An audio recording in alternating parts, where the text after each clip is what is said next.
Hi Collective, thanks for joining me here today for this reading.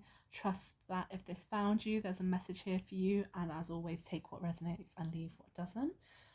It is a collective reading after all. I'm going to get stuck in with the Past Life Oracle deck. We have the card of abandonment, so feelings of unworthiness and rejection. This may have been a theme in recurring past lives that's come up for you as an issue that's currently connected to something you're going through. Look at this child in this card. This is your inner child, and it's like no matter what experiences you've been through, your inner child has always been with you, and that's such a beautiful thing that we often forget and neglect. We can often neglect our inner child. Maybe that happened to you as a child, if not in this life, in past lives, but you don't need to neglect your inner child. You can give her or him all the love they need, and that's a really beautiful reminder just to check in with ourselves and how we're feeling inside, because we can get swept up, wrapped up in whatever's going on in life, and it's like, actually, like, what do I need in this moment? Like, hand on heart, checking in with yourself. And it's like this little girl's teddy bear is on the floor next to her, so it's like you've got the comforts within reach. It's just reaching out and giving that thing to yourself. Like, how can you comfort yourself through a transitioning situation, I'm hearing. And then the card that came out next to this was swim away from the situation, shark. So whatever's going on in your life right now, where there might be some sticky or stuck energy, where things are felt still and haven't really been moving or transitioning as you'd like, obviously take it as it resonates, and each situation is different, but the guidance is to swim away from anyone, anything, any place that is not serving you, that's holding you back, that's making you feel small. You trust in your gut and your intuition, because you will know what's for you and what's not for you. And if there's any kind of icky, sicky feeling, I'm hearing anything that just doesn't feel right or sit well with you, that's not for you. And really start to love and trust in yourself and your inner child. Like, you have everything you need. You have the most aligned guidance for you. Nobody else does. And it's kind of like, whoever or whatever this thing is in the external that's pulling at you, that's not right for you, you're kind of looking hesitantly, like, oh, putting your hand out, like, should I take it, should I not? They're offering this thing to me, things aren't always as they seem. And he's got a shark tail. It's not necessarily a masculine, but that's what it is in this card. And it's kind of like, you've got this vast expansive universe around you. There's so many opportunities and so many people and so many things that can fulfill that thing that you're looking for, or that you think this person, place, or thing can give you, and they might not always be the answer. I'm hearing you have beautiful mermaid goddess energy. I'm getting the image of Aphrodite in the shell, and coastal living may be significant for you, but the water is sacred and it's very important. And actually, that came up in this other card, purification. It's a man in the river Ganges, so very sacred waters. Confirming what I was just saying, and really taking the time to purify your energy yourself and connect with the water around you wherever you are in the land. You are perfectly placed where you are for a reason. There's a reason why your energy is in the land that you are right now, because I imagine if you're listening to this, you're a light worker and you have a sacred purpose. We all do, I believe. But the land and the place you're in is significant. You're not there by accident.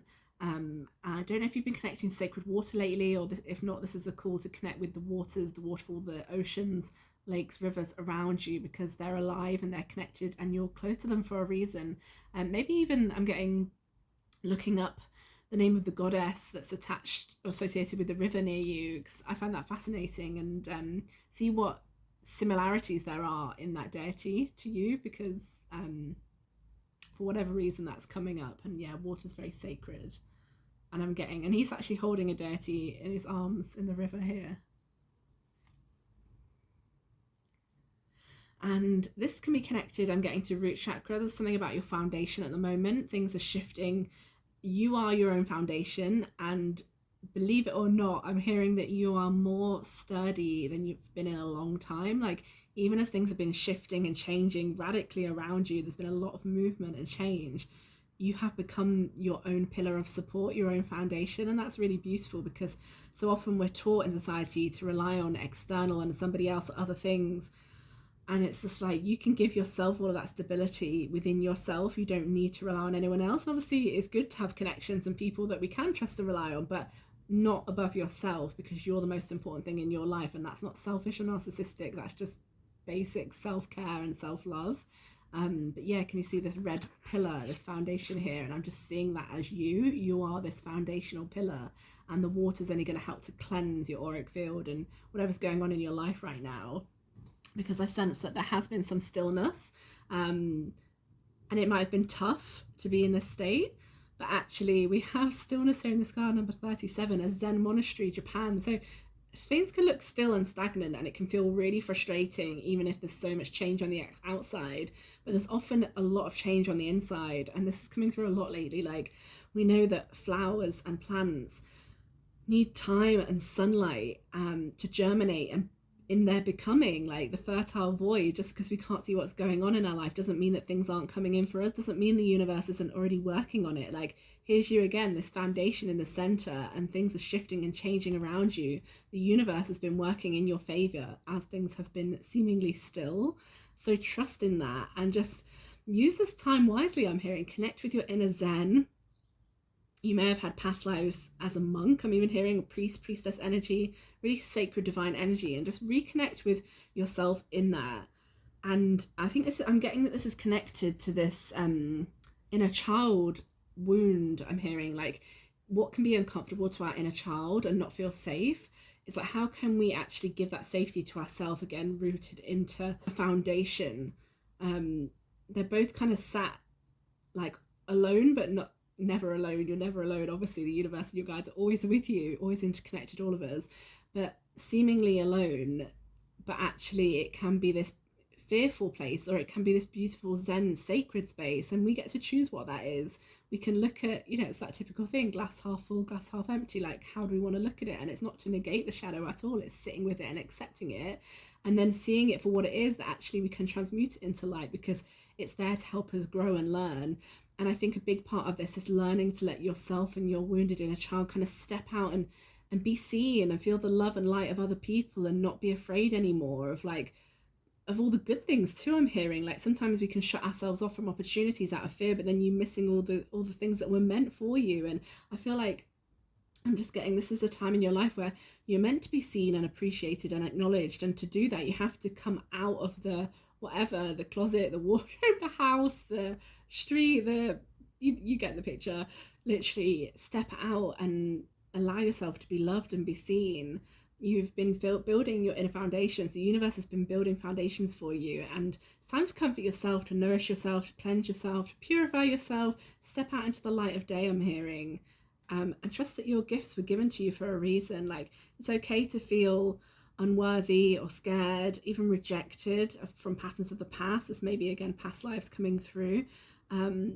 But when we feel those things, accept those thoughts and feelings. Don't judge them. Accept them exactly as they are. Comfort yourself. Say, it's okay that I'm feeling this way. Label it. That often helps sometimes. Just label it. This is how I'm feeling. This is not me, as in, like, it's a passing feeling. That is not your whole story. Often we can identify it so heavily with labels, which can help, but then at times it can be a hindrance, because it becomes the story, and you are so much more unlimited than that one word or thing can portray. So yeah, let go of the restrictions. You are unlimited. Comfort yourself and know that it's okay to step out, and even when you're feeling scared or uncomfortable, and just hold yourself in that. Really, you are the light. You're this Ace of Pentacles, this new beginning, like the foundations, the structures, the home, the life, the ideal life that you've been wishing for is coming in. The sun is rising. It's the dawn of a new day, I'm hearing. You have the powers. You've got flight and freedom and the light, the ideas, the light bulb, which is key. And you have the magic. Again, here's this light, this goblet, this chalice, this holy grail. You are the holy grail. You hold the holy grail. You hold magic keys that nobody else holds. And they've been given to you for a reason, because you have the power to birth something extraordinary into this world, I'm hearing. Again, this is kind of like medieval energy, holy, beautiful, sacred energy. And it's connected to what I was saying about Aphrodite, because it's the holy grail, it's the goddess, it's filling your own cup. Glass, oh my god, yeah, the cup. It's glass full, not even half full. Your glass is full of the light of your being. I channeled that, so I don't know if that makes sense. You have to listen to it back. But it's green as well. And also I'm happy to be wearing green today, which is heart chakra, expansion, love, loving yourself, loving your life, even in the pain, even whatever. It's like any crappy situation that happens to us, we can be like, okay, how can I accept this?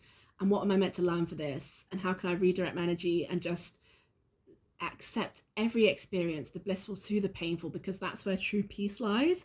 When we accept it and all step out of victimizing whilst honoring our feelings, it's like it just can give us so much levity and lightness because they're no longer holding us back. The chains of the past, they become, well, they're not chains anymore because we've let them go, you know. Surrender it into the waters, purify yourself.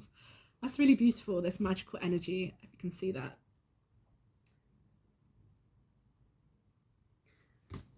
And again here, another Divine Feminine card, we've got the Queen of Cups, this gorgeous shell by the ocean, again, waters, purifying. She's wearing white, it's like angelic, heavenly, going barefoot, grounding, connecting with the earth. We also have another grounding card, connection to Australia, potentially if you're in a past life or in this lifetime. I'm getting something about cavemen, storytelling. You may be a storyteller, but really connecting to the land again that you're in, and the reason why think about the reason why you were born where you were, or the reason why you are where you are right now. And with that angelic energy I was getting in that Queen of Cups card, we also have the Archangel Haniel card coming through. So maybe you want to connect with her at this time, or she's wanting to connect with you. She's holding abundant fruits and flowers, which is growth and new beginnings, as I was getting before the dawn of the new day.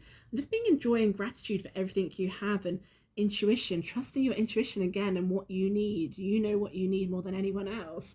And holding sacred intention for what it is that you wish to create in your life, because your intentions are sacred. Like, words and energy have important meaning. So trust in that too. I want to mention that I used 2 tarot decks in this spread, and in both decks I got the 2 of Swords. So one's actually in the upright and one's in the reverse. So we have a part of you, this part that feels rejected and abandoned, is scared to step out, that's kind of not sure which way to take. It's kind of like things aren't what they seem. It's like the roof of this building can come off, but you can't see it because you're blindfolded and you're looking at the target, but maybe that was never the target. Maybe you've been aiming towards something that either now you've surpassed, or the goal shifted, because as we reach a certain supposed goal at endpoint, we've changed so much that the goal then shifts, if that makes sense. So it's kind of like looking up and looking at surroundings and taking it in, and looking at where maybe it's not that you don't belong somewhere, but I'm just getting that you've changed so much that maybe you've outgrown certain situations and places. And I kept getting stepping out or something. And we had that card at the beginning, the shark, swim away from this situation. So anything that feels edgy to you, like, really trust in that. And I did mean to mention, but this is obviously the perfect moment that's coming through, that the lady in this card is pregnant, and she's kind of a little bit hesitant, and she's kind of thinking, oh, like, maybe I need support, so I'll go with him. But actually, is that the right thing? Am I just doing it because I think it's right? And take it as it resonates. I'm not necessarily saying there's a pregnancy coming, but this is the Divine Feminine. It's birth of ideas, new beginnings, things coming in, abundant pregnancy, divine rebirth, even for yourself, for your inner child. And not just going with the things that you think are right, that feel like the right thing to do, because often they're not. You've got to trust how you feel. Even if it's difficult sometimes, it might be easy to do the wrong thing. And what's that quote from Pocahontas? Grandmother Willow says, the right path is not always the easiest one. That's it. And we have the Lover's card, which is in reverse. So whether you're in a relationship or not, this could also be a sacred relationship with yourself, with your divine masculine and feminine energy. And I feel like it's really been coming into harmony. There's a bit more work to do on self-love, not rejecting yourself, so that that's not reflected in external relationships, because then others won't reject you. Like, again, self-love, acceptance, this new dawn. It's a bit like the end of an old day and the start of a new one. Again, they're in the water, purification, purging old relationships, old energies, anything stagnant from the past that doesn't serve you, that's held you back, anything that past lovers or relationships, somebody might have told you, that we often take on board as truth. I'm just hearing that's not the truth. And again, only you know the truth for you. So really release things from the past that don't serve, because I feel like you're stepping into an abundant new dawn, new future, and only the new and aligned and the things of the light can come with you. And just going back to that Two of Swords, this was the one from the other deck, but look how empowered this goddess is. Like, Two of Swords, mental energy, uncertainty, can seem like a negative thing, but actually it's like, look how empowered you are. Look how you've got everything you need. Like, you're so intuitive and energetically aligned right now that this goddess, your feminine energy, doesn't even need to be able to physically see the direction, because you are learning how to trust your gut and your intuition and find the right target. I feel like the other card was showing, the other Two of Swords was like showing that you've been aiming towards the wrong target, and it was in reverse. And here is you in this current Two of Swords energy, aiming with precision, purely off intuition's divine heavenly energy around you. And we have the Magician, which, no surprise there. We have the Holy Grail Magician card, Glastonbury energy, sacred divine energy, green, heart chakra. Glastonbury is the heart chakra of the earth, like it all connects. And this guy looks like he's wearing a medieval outfit. It's the goblet on the desk, and the light within him, as I was speaking about before in the other Grail card, creating this infinity, this energy. Like, you're very powerful. I don't know if you know that yet. Hopefully you do if you're here listening to this.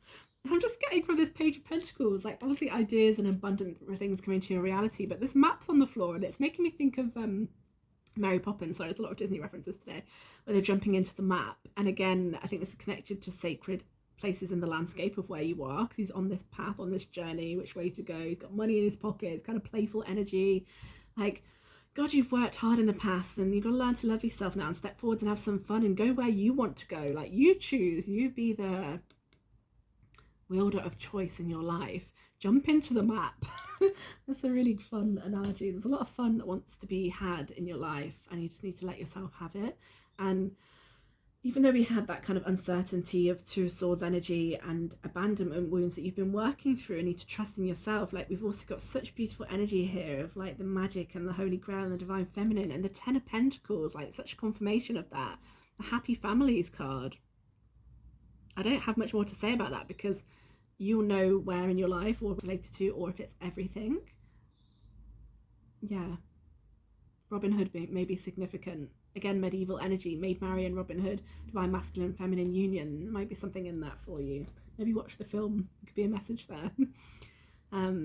Celebration, Four of Wands. I'm just going through these ones that are jumped out because there's a lot of light and love in this energy. You've got the people around you. You just need to use discernment and start putting yourself first. And there's another lady in this card, in the Sun card, that's pregnant, but we've got the Trinity. So we've got the Maiden, Mother, Crone, and you are all three of these. Don't forget, man or woman, you have all of these energies. We have the inner child, we have the present version of ourselves, we have the future version of ourselves, we have the abundant ideas, the pregnancy, the rebirth. Like, everything that's coming into form is already germinating. I'm hearing under the light of this new dawn, this new day that's coming in. And the Six of Wands, which is also the last card in the spread, but ultimately that's celebration, celebrating yourself, allowing others to celebrate you, being seen for who and what you are, and not taking a no for an answer. If there's something that you want to create in your life, it's like, you know what you're worth, you know what you want to do and be and create in your life. Just go for it. People will stand up and recognize you if you stand up and recognize yourself, I just heard. So go for it. Love yourself. Celebrate yourself like the divine feminine energy you are and have within you. She's holding a rose. She's giving that out to other people. You share. I'm just hearing the rose line of Sophia in your being. Take that as it resonates, but that's very sacred priestess energy. So I'm going to leave that with you. Let me know in the comments down below what resonated for you and where you're at on your journey. And yeah, I look forward to hearing from you. Many blessings for a good weekend. Bye for now.